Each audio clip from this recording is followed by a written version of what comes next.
नमस्कार विद्यार्थी मित्रांनो, राज्यसेवा पूर्व परीक्षा 2026 तुमची झाली आहे आणि आता 26च्या मुख्य परीक्षेची तयारी तुम्ही सुरू करतायत. सोशियोलॉजी ऑप्शनल तुमचा आहे आणि सोशियोलॉजी ऑप्शनलसाठी एक गायडन्स तुम्ही बघत असाल तर मी ऑलरेडी एक व्हिडिओ अपलोड केलेला आहे की तुम्ही प्रिपरेशन स्ट्रॅटेजी तुमची असली काय पाहिजे आणि पुढचे जे ऑक्टोबर पर्यंत तुमचं प्रिपरेशनची लेवल आहे ती कशी तुम्ही इम्प्रूव्ह करत गेली पाहिजे. तो व्हिडिओ तुम्ही नक्की बघा. त्या व्हिडिओमध्ये मी शेवटी एक गोष्ट तुम्हाला सांगितली होती की एक सोशियोलॉजी संदर्भात इंटेन्सिव्ह बॅच मी तुमच्यासाठी घेऊन येतोय आणि त्या इंटेन्सिव्ह बॅच बद्दल डिटेल इन्फॉर्मेशन ह्या व्हिडिओमध्ये मी देतोय. ठीक आहे, तर आपलं काय आहे ही बॅच? सोशियोलॉजी इंटेन्सिव्ह बॅच काय असते, कशी असणार आहे, जी स्पेसिफिकली राज्यसेवा मुख्य परीक्षेसाठी जे क्वालिफाय होत आहे त्यांच्यासाठी ही बॅच असणार आहे. तर ह्या इंटेन्सिव्ह बॅच मध्ये डायरेक्टली ह्या बॅचची माहिती सांगण्याच्या अगोदर मागच्या वर्षी 2025 ला जी मी इंटेन्सिव्ह बॅच घेतली होती त्याचे फीडबॅक मी तुम्हाला सांगतो. आणि फीडबॅक म्हणजे काय रे, तर डायरेक्टली राज्यसेवा 2025 मुख्य परीक्षेमध्ये त्याच्याबद्दल काय रिफ्लेक्शन आहे त्याच्याबद्दल मी तुम्हाला इथे सांगतोय. ठीक आहे, तो 25 ची इंटेन्सिव्ह बॅच जी होती तर राज्यसेवा मुख्य परीक्षा सोशियोलॉजी पेपर 1 जो आहे आणि ही पीडीएफ मी ऑलरेडी आपल्या टेलिग्रामला अपलोड केलेली आहे प्रूफ म्हणून. तुम्हाला बघायची असेल तर तुम्ही प्रमाण IASच्या टेलिग्रामला व्हिजिट करा आणि तिथे चेक करू शकतात.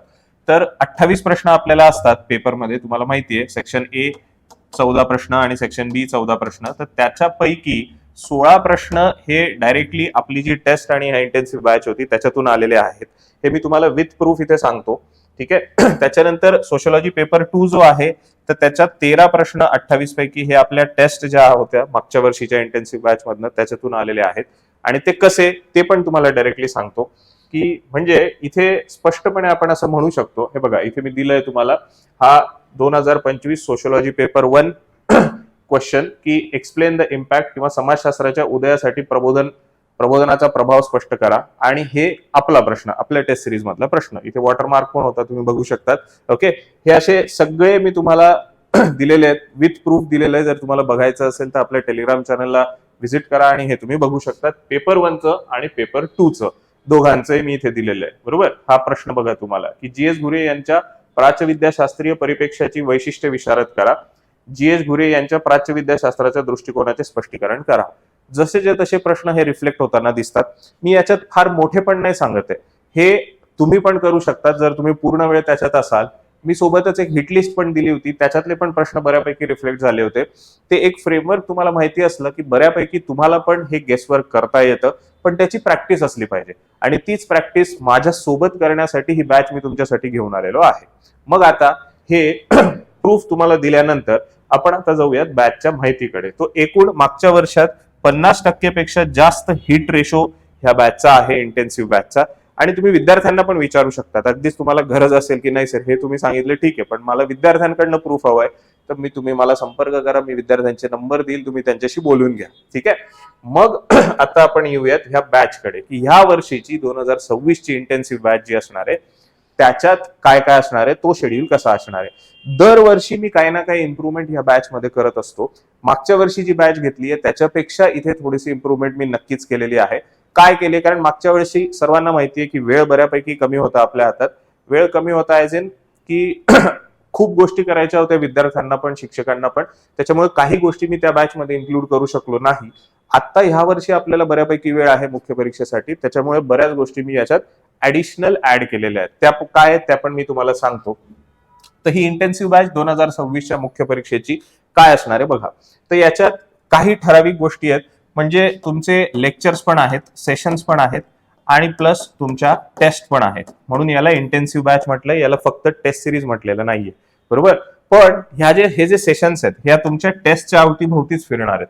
म्हणजे कसं रे बघा, एक तर तुमची टेस्ट असणार दर गुरुवारी, कोणत्या गुरुवारपासून सुरू होते ते पण पुढे सांगतोच मी, पण दर गुरुवारी तुमची टेस्ट असणार आहे. ती टेस्ट ऑनलाईन ऑफलाईन स्वरूपाची असणार आहे आणि टेस्ट ही पूर्ण 250 मार्काचीच असणार. येस, टेस्ट ही तुमची फुल लेंथच असणार. बरोबर, कारण मी मागच्या व्हिडिओत जर तुम्ही मला बघितलं असेल व्हिडिओ, त्याच्यात मी टेस्ट बद्दल डिस्कशन केलंय की डेली आन्सर रायटिंग करू का, सेक्शनल लिहू की फुल लेंथ लिहू, याच्याबद्दल मी डिटेल डिस्कशन केलंय. तो व्हिडिओ तुम्ही बघा. ठीक आहे, इथे मी सांगितल्याप्रमाणे टेस्ट ह्या 250 मार्काच्याच असणार आहेत, फुल लेंथच असणार आहेत, पण त्या स्पेसिफिक सेक्शनच्या असणार आहेत. ते पण टाइम टेबल पुढच्या स्लाइड मध्ये तुम्हाला सांगतो. तर इथे पहिल्यांदा की टेस्ट होईल त्या टेस्टच्या अगोदर, म्हणजे जर गुरुवारी तुमची टेस्ट आहे तर त्याच्या अगोदर म्हणजे आता लेट से 10 जूनला तुमची एखादी टेस्ट आहे, बरोबर? तर 10 जूनच्या अगोदरचा जो बुधवार आहे, म्हणजे इमिजिएट बुधवार नाही, त्याच्या अगोदरचा जो बुधवार आहे, तर तिथे म्हणजे त्याच्या अगोदरचा जो शुक्रवार आहे तिथे तुमचं स्ट्रॅटर्जी सेशन होणार. आता हे स्ट्रॅटर्जी सेशन काय, म्हणजे एक सिंपल समजून घ्या की टेस्टच्या 8 दिवसा अगोदर तुमचं स्ट्रॅटर्जी सेशन होणार. त्या स्ट्रॅटर्जी सेशन मध्ये मी तुम्हाला डिटेल सांगणार की ह्या येणारी जी टेस्ट आहे, म्हणजे जी काही युनिट 1, 2, 3 ची समजा पहिली टेस्ट आहे आपली पेपर 1 ची, तर ह्या टेस्ट मध्ये तुम्ही कुठल्या टॉपिकवर फोकस केलं पाहिजे, बरोबर?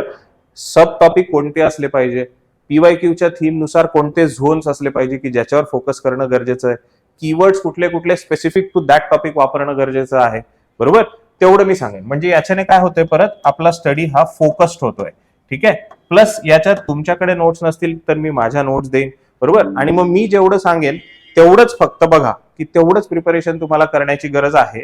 ठीक आहे, तेवढंच प्रिपरेशन करा बस. मग तो काय होतंय, कमी वेळेत जास्त गोष्टी होत आहेत, रिव्हिजन चांगली होते, रिव्हिजन जास्त होते आणि तसं वर्कआउट होत आहे. तर हे स्ट्रॅटर्जी सेशन प्रत्येक टेस्टच्या अगोदर होणार. त्याच्यानंतर टेस्ट झाल्यानंतर 8 दिवसांनी मी तुम्हाला पेपर तुमचा चेक करून देणार.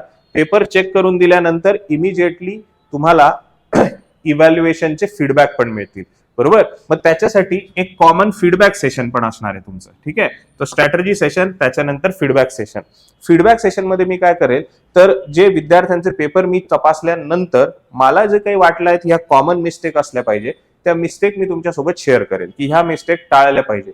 मग त्या मिस्टेक तुमच्या असतील तर त्या तुम्हाला आयडेंटिफाय होतील. त्याच्या व्यतिरिक्त इंडिव्हिज्युअली मी तुम्हाला फीडबॅक देईल. म्हणजे प्रत्येक विद्यार्थी माझ्याकडे येईल, मी त्याला सांगेल की बाबा तुझ्या पेपरमध्ये या चुका झाल्या पाहिजे.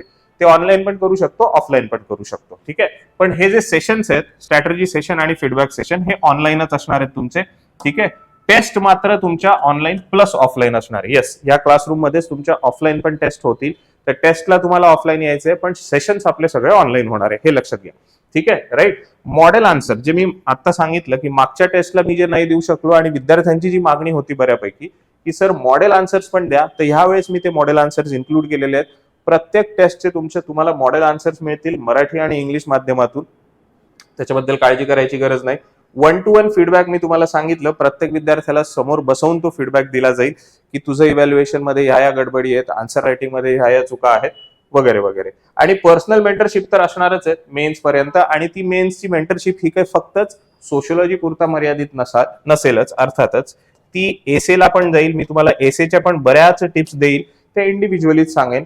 तुमच्याकडनं वाटलंच तर 1-2 एसे पण लिहून घेईल की जे याच्यात मी प्रॉमिस करत नाहीये, पण ऐन वेळी मी तुमच्याकडनं ते लिहून घेत असतो. त्याची काही काळजी करू नका. मागच्या बॅचला पण तुम्ही विचारू शकतात, विद्यार्थ्यांनी बरेच एसे मला लिहून दिले होते, ते पण मी इव्हॅल्युएट करून दिले होते. ठीक आहे, नोट्स मी म्हटलं की नोट्स तुम्हाला हव्या असतील तर त्या नोट्स मी तुम्हाला प्रोव्हाइड करेल.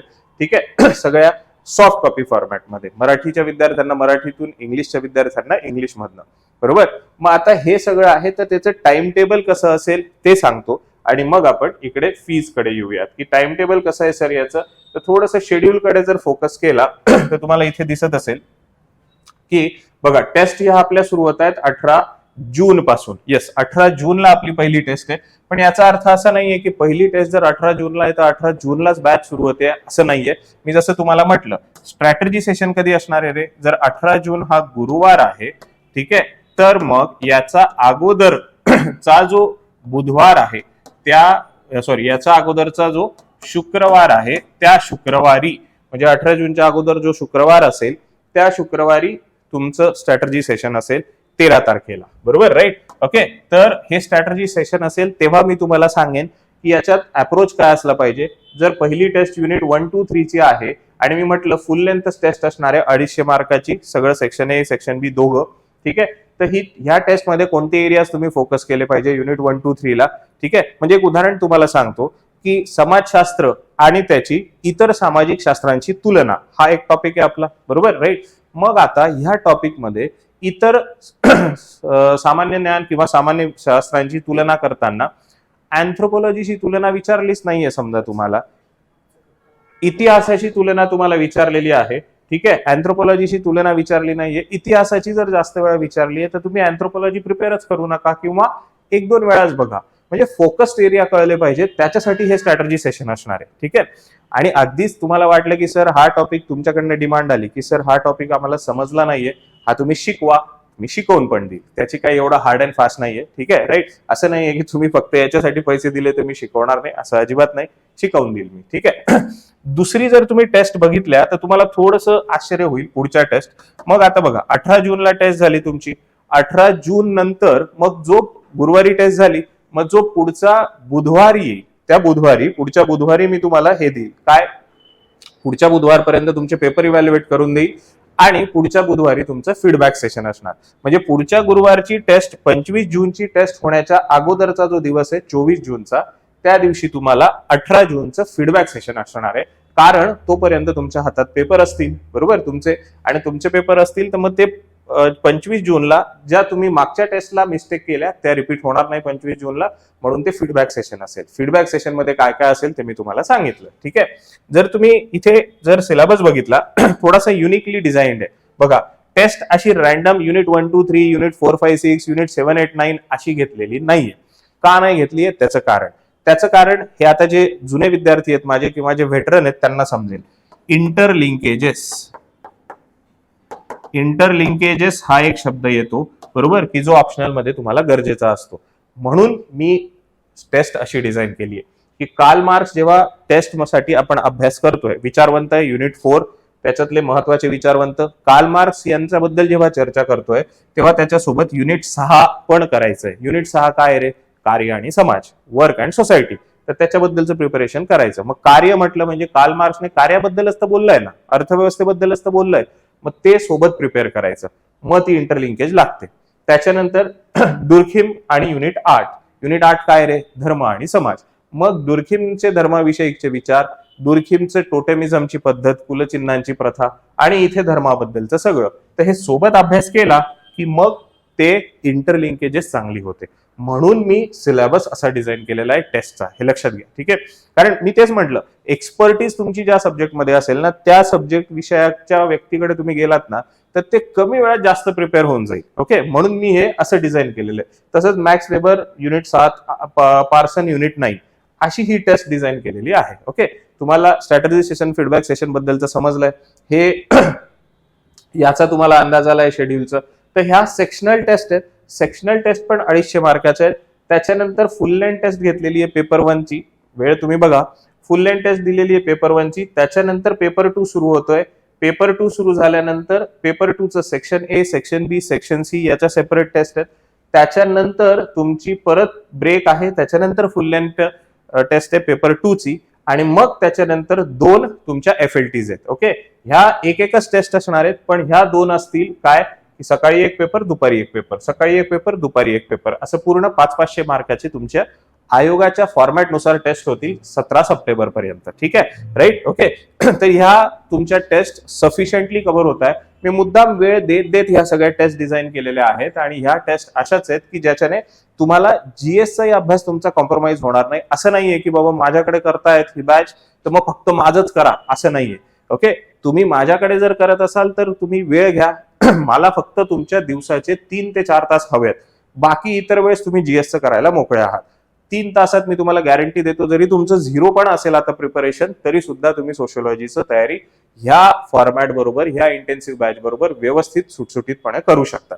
सो त्याच्यामुळे काळजी करू नका. या बॅच बद्दल अजून तुम्हाला काय माहिती हवी असेल तर मला संपर्क करा, मी तुम्हाला डिटेल सांगेन. आणि मग आता सगळ्यात महत्वाचा मुद्दा येतो, जो विद्यार्थ्यांसाठी महत्वाचा असतो, तो म्हणजे सर फीज काय आहे. ठीक आहे, 8 जून पासून ही बॅच सुरू होते. मी जसं म्हटलं, पेपर जरी 15 तारखेच्या आसपास असला तरी लवकर सुरू होणार, कारण स्ट्रॅटेजी सेशन मला घ्यावं लागणार आहे. म्हणून 8 जून पासून याच्या ऍडमिशन सुरू होतील. तुम्ही संपर्क करा, ऍडमिशन करू शकता. मग आता कळीचा मुद्दा येतो की सर फीज काय असणार आहे याची. फीज अगदी बेअर मिनिमम मी जी गरजेची आहे. टेस्ट किती आहेत तुमच्या टोटल, तर जवळपास 12 टेस्ट याच्यात आहेत. ठीक आहे, आणि नुसत्याच टेस्ट नाहीये, मी जे सुरुवातीलाच सांगितलं स्ट्रॅटेजी सेशन, फीडबॅक सेशन हे तुमचं होत राहणार आहे याच्यात.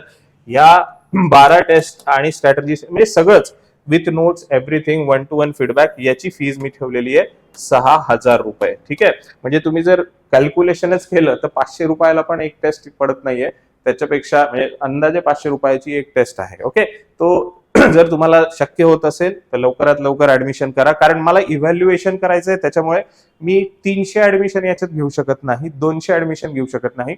मला इव्हॅल्युएशन करण्यासाठी लिमिटेशन असल्यामुळे मिनिमम आकडा मी ठरवेल किती ऍडमिशन करायचे आहेत आणि त्याच्यानंतर ऍडमिशन क्लोज करेल. तुम्ही जुने विद्यार्थी असाल तर तुमची फीज असणार आहे 5,500. ठीक आहे, म्हणजे मागच्या बॅचला जर तुम्ही जॉईन असाल कुठल्याही, म्हणजे इंटिग्रेटेड बॅचला असाल, प्रमाण IASच्या किंवा माझ्या सोशिओलॉजीच्या कुठल्याही बॅचला असाल तर तुम्हाला 500 रुपये कमी होतील. ठीक आहे, तर ही फीज असणार आहे. आय होप स्ट्रक्चर तुम्हाला समजलं असेल. जरी अजून काही डाऊट्स असतील तर नक्की मला संपर्क करा खाली दिलेल्या नंबरवर. ठीक आहे, मी तुम्हाला गाईड करण्यासाठी असणारच आहे हजर. ओके, तो ऑल द व्हेरी बेस्ट. आणि फायनली एकच वाक्य सांगेन जे मी नेहमी माझ्या याच्यात सांगत असतो की your sociology is my responsibility. जर माझ्या सोबत तुम्ही चालत असाल तर पूर्णपणे सोशिओलॉजीची तुमची जबाबदारी ही माझी आहे. Okay, so thank you so much. Bye bye, take care, काळजी घ्या. भेटूयात पुढच्या व्हिडिओमध्ये आणि ऑल द बेस्ट.